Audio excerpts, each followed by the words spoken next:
Hi everyone, how are you? I am Vaishali. Welcome to Learn with Vaishali. Today we are going to learn something new and interesting. Let's begin. आज आपण हू या टॉपिकवरती बोलणार आहोत. म्हणजे हू हा कोण आहे. पण हू ज्यावेळेस आपण क्वेश्चन करतो कोण आहे त्यावेळेस आपला गोंधळ होतो. डू, डज आणि सिम्पल इज आणि आर जास्त करून ॲप येतच नाही. तर आजचा टॉपिक खूप म्हणजे एकदम सिम्पल वेने मी तुम्हाला सांगणार आहे. डू डजसाठी म्हणजे अगोदर पण मी तुम्हाला सांगत होते सेंटेन्सच्या शेवटी जातो, येतो, मदत करतो, जी क्रिया अशा शेवटला येतात त्यावेळेस हमेशा डू आणि डजच येतात. पण जर आपण असं म्हणत आहोत मदत करत आहे, ती कोण आहे, तो तो काय करत आहे, ज्यावेळेस आहे येतं म्हणजे कंटिन्यू कंटिन्यू मध्ये आय एन जी येतं म्हणूनच आपण आहे मी जेवत आहे तर आय एम इटिंग हे जे बोलतो ना हेच इथं आवर्जून लक्षात ठेवायचं आहे की ज्यावेळेस हुनी प्रश्न विचारत आहे त्याच्यात जर आहे शेवटला येत असेल तर इज किंवा आर येतं. खूप सोपी ट्रिक आहे, खूप कन्फ्यूज करू नका आणि स्वतःला थोडं समजून घेण्यासाठी तयार करा. त्याने काय होईल आपण खूप इझी वेने इंग्लिशचे सेंटेन्स त्यातून क्वेश्चन विचारणं हे आपल्याला सोपं जाऊ शकतं. म्हणजे मला तरी आता खूप भारी वाटायला लागलं की यार हळूहळू आपण आपल्या ज्या गोष्टी आपल्याला एक्सपिरियन्सने सांगता येत नाही, बोलता येत नाही, तो कॉन्फिडन्स येत नाही त्याच्यावरती काम करू. म्हणजे काय होईल आता आहे ना तो लपाछपीचा डाव नकोय आता छुपाछुपी म्हणजे कसं की ठीक आहे येतंय फक्त येते असं दाखवू नये. आता प्रत्येक गोष्टीचं मिनिंग समजून घेऊ आणि पुढे जाऊ. त्याने काय होईल आपल्याला आपला कन्फ्यूजपणा दूर होईल आणि आपल्याला आपल्यातला कॉन्फिडन्स दिसेल. म्हणून आजच्या टॉपिकमध्ये हू विषयी बोलतोय ना तर छोटीशी ट्रिक लक्षात ठेवा आणि खूप छान सेंटेन्स तयार करण्यासाठी स्वतःला तयार करा. तर चला लेट स्टार्ट. विषय आपण बोलतोय WHO हू म्हणजे कोण. तर व्यक्ती काय क्रिया करतो त्यावेळेस डू डज येतं. व्यक्तीची ओळख सांगण्यासाठी इज आणि आर येतं.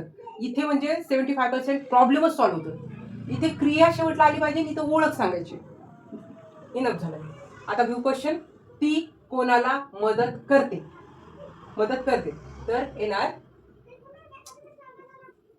हू डज शी आल्यामुळं हू डज शी हेल्प.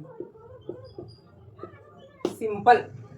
तू कोणाशी बोलतो क्रिया आली बोलतो तर येणार हू यू आहे ना म्हणून डू यू टॉक. क्वेश्चन. ती कोणाला शिकवते बघा असं बोललं ना ती मग शी येणार शी म्हणजे डज येणार. एकदम आपण समजून घ्यायचा प्रयत्न केला ना खूप सोपं जाणार आहे. हू डज शी टीच. तू कोणाशी भेटतो क्रिया तू म्हणजे यू येणार तर हू डू यू मीट. बघा आता थोडं थोडं एकदम सोपं वाटायला लागले हे सेंटेन्स तयार करणं. नंतर ती शी आलं की डज कोण करती तर हू does she call. That set. एकदम सोप्या वेने आपण समजून घेतलंय की व्यक्ती काय क्रिया करते त्याच्यासाठी डू आणि डज आलं. एकदम सिंपल वेने who does she help who do you talk who does she teach who do you meet who does she call. त्याचप्रकारे आता आपण दुसरं पाहत आहोत की व्यक्तीची ओळख सांगण्यासाठी ती कोण आहे. आता इथं इज येणार आर येणार तर तो एक म्हणजे ही येणार आहे. ही म्हटल्यामुळे who is he. Who is he तो कोण आहे. तुझा बेस्टी कोण आहे. आता तुझा तर युअर येते म्हणून आर येणार आहे तर who are your bestie best friend. तिचा शिक्षक कोण आहे तिचा म्हणल्या शी म्हटलं इज आलं तर मग who is she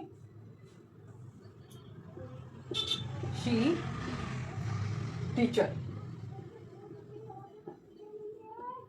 who is she teacher तिचा शिक्षक कोण आहे.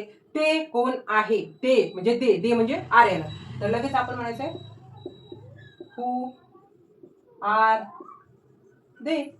संपलं. ते कोण आहेत हू आर दे. माझा बेस्टी कोण आहे. एकदम रिअरली येतं. आयच्या नंतर ॲम खूप कमी येतं म्हणून मी आवर्जून हे घेतलंय. मग येणार इथे हू हू, इथे येणार am. Who am I my best. Who am I my bestie. तर आवर्जून परत एकदा आपण रिव्हिजन घेऊ की व्यक्तीची ओळख सांगण्यासाठी आवर्जून आपण इज किंवा आर येतो. मला असं वाटतं डेफिनेटलीच हा टॉपिक लक्षात आला असणार आहे की तो कोण आहे, तर हू इज ही. तुझा बेस्टी कोण आहे, who are your best friend. Who are your best friend. तिचा शिक्षक कोण आहे, हू इज शी टीचर. ते कोण आहेत, हू आर दे. माझा बेस्टी कोण आहे, हू ॲम आय माय बेस्ट. रोज रोज थोडी थोडी प्रॅक्टिस करतोय त्याच्यामुळे आपल्याला डेफिनेटली थोडं थोडं थोडं लक्षात येऊ शकतं. पण आपण जर हा एकदा व्हिडिओ पाहिला परत एकदा पाहिला असं जर तुम्ही थोडं रिव्हिजन केलं आणि एखादी ट्रिक तुमच्याकडून निसटून गेली असेल तर ती ट्रिक तुम्हाला जर परत त्या व्हिडिओमधून रिव्हिजन करत असताना जर मिळाली तर डेफिनेटली तुमचा खरंच फायदा होऊ शकतो. त्याच्यामुळे जरी तुम्ही व्हिडिओ पाहताय तर तुम्हाला वाटलं की अजून एकदा पाहावं तर आवर्जून पाहा. त्याने काय होईल, तुमच्यातल्या ज्या मिस्टेक आहेत त्या क्लिअर होतील आणि तुम्हाला खूप भारी वाटू शकतो. तर आज आपण काय शिकलोय, तर हू ज्यावेळी WHO हू हा कसा ओळखायचा, क्रिया शेवटला आली की डू डज. म्हणजे मला असं वाटतं की ह्यावेळेस खूपच सोपं वाटते आणि त्याची ओळख सांगायची असेल तर इज किंवा आर येतं. एकदम सोप्या वेने आपण शिकत जाऊ आणि खूप छान इंग्लिश बोलू. तर आजसाठी आपण फक्त एवढाच टॉपिक घेऊ, कारण हळूहळू छोट्या छोट्या मिस्टेक क्लिअर करत आपण पुढे गेलो तर डेफिनेटली आपलं खूप छान अंडरस्टूड होऊ शकतं, समजू शकतं आपल्याला आणि आपण कॉन्फिडेंटली बोलू शकतो इन फ्युचरमध्ये. त्याच्यामुळे आपण रोज रिव्हिजन करू आणि खूप छान प्रॅक्टिस करू. तर थँक्यू, मनापासून थँक्यू. वेळ काढून तुम्ही माझा व्हिडिओ पाहत आहेत त्याच्याबद्दल खूप सारे मनापासून आभार. आणि असेच व्हिडिओ पाहायला व्हिडिओ जर आवडला तर नक्कीच लाईक करा, सबस्क्राईब करा, कारण तुमचा एक लाईक आणि सबस्क्राईब मला रोज स्वतःला इन्करेज करतं नवीन टॉपिकसाठी. तर चला आपण भेटू नेक्स्ट व्हिडिओ. बाय.